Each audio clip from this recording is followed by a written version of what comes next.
Le catéchisme de l'Église catholique. Je crois, nous croyons, la profession de foi, suite, deuxième section, la profession de la foi chrétienne, les symboles de la foi. Numéro 185. Qui dit « je crois » dit « j'adhère à ce que nous croyons ». La communion dans la foi a besoin d'un langage commun de la foi, normatif pour tous et unissant dans la même confession de foi. Dès l'origine, l'Église apostolique a exprimé et transmis sa propre foi en des formules brèves et normatives pour tous. Confère Romains 10, 9 et 1 Corinthiens 15, versets 3 et 5. Mais très tôt déjà, l'Église a aussi voulu recueillir l'essentiel de sa foi en des résumés organiques et articulés, destinés surtout aux candidats du baptême. Citation de saint Cyril de Jérusalem. Cette synthèse de la foi n'a pas été faite selon les opinions humaines, mais de toute l'Écriture a été recueilli ce qu'il y a de plus important pour donner au complet l'unique enseignement de la foi. Et comme la semence de sénévé contient dans une toute petite graine un grand nombre de branches, de même, ce résumé de la foi renferme-t-il en quelques paroles toute la connaissance de la vraie piété contenue dans l'Ancien et le Nouveau Testament. Fin de citation. On appelle ces synthèses de la foi profession de foi, puisqu'elles résument la foi que professent les chrétiens.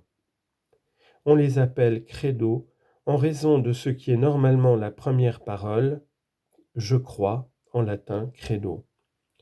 On les appelle également symboles de la foi.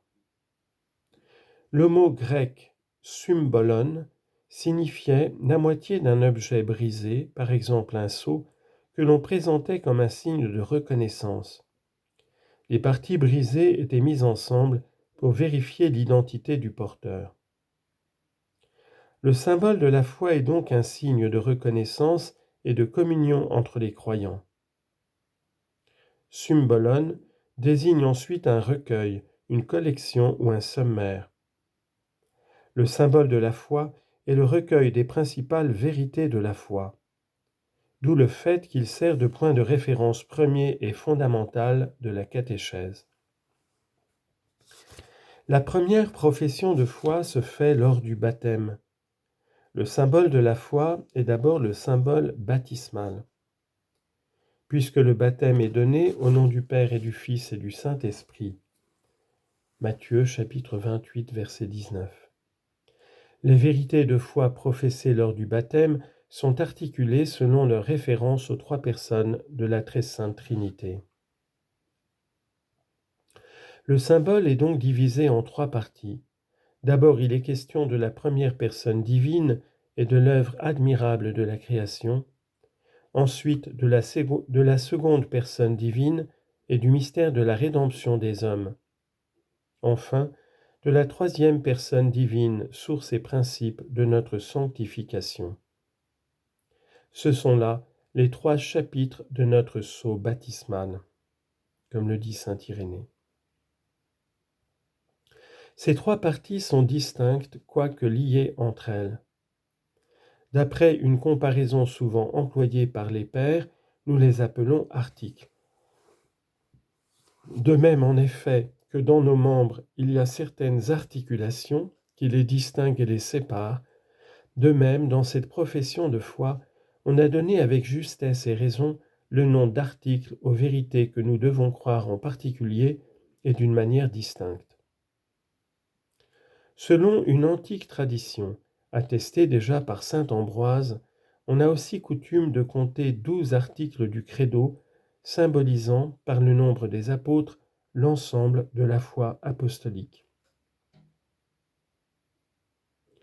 Nombreux ont été, tout au long des siècles, en réponse aux besoins des différentes époques, les professions ou symboles de la foi. Les symboles des différentes églises apostoliques et anciennes, le symbole quicumque, dit de saint Athanase, les professions de foi de certains conciles, Tolède, Latran, Lyon, Trente, ou de certains papes, telle la Fides d'Amasie ou le Credo du peuple de Dieu de saint Paul VI en 1968. Aucun des symboles des différentes étapes de la vie de l'Église ne peut être considéré comme dépassé et inutile. Il nous aide à atteindre et à approfondir aujourd'hui la foi de toujours à travers les divers résumés qui en ont été faits. Parmi tous les symboles de la foi, deux tiennent une place toute particulière dans la vie de l'Église. Le symbole des apôtres, appelé ainsi parce qu'il est considéré à juste titre comme le résumé fidèle de la foi des apôtres. Il est l'ancien symbole baptismal de l'Église de Rome. Sa grande autorité lui vient de ce fait. Il est le symbole que garde l'Église romaine, celle où a siégé Pierre, le premier des apôtres, et où il a apporté la sentence commune, comme le dit saint Ambroise. Le symbole dit de Nicée-Constantinople tient sa grande autorité de ce qu'il est issu des deux premiers conciles œcuméniques, en 325 et 381. Il demeure commun aujourd'hui encore à toutes les grandes églises de l'Orient et de l'Occident. Notre exposé de la foi suivra le symbole des apôtres qui constitue, pour ainsi dire, le plus ancien catéchisme romain. L'exposé sera cependant complété par des références constantes au symbole de Nicée-Constantinople, souvent plus explicites et plus détaillées. Comme au jour de notre baptême, lorsque toute notre vie a été confiée à la règle de doctrine, confère Romains chapitre 6, verset 17, accueillons le symbole de notre foi qui donne la vie. Réciter avec foi le credo, c'est entrer en communion avec Dieu le Père, le Fils et le Saint-Esprit.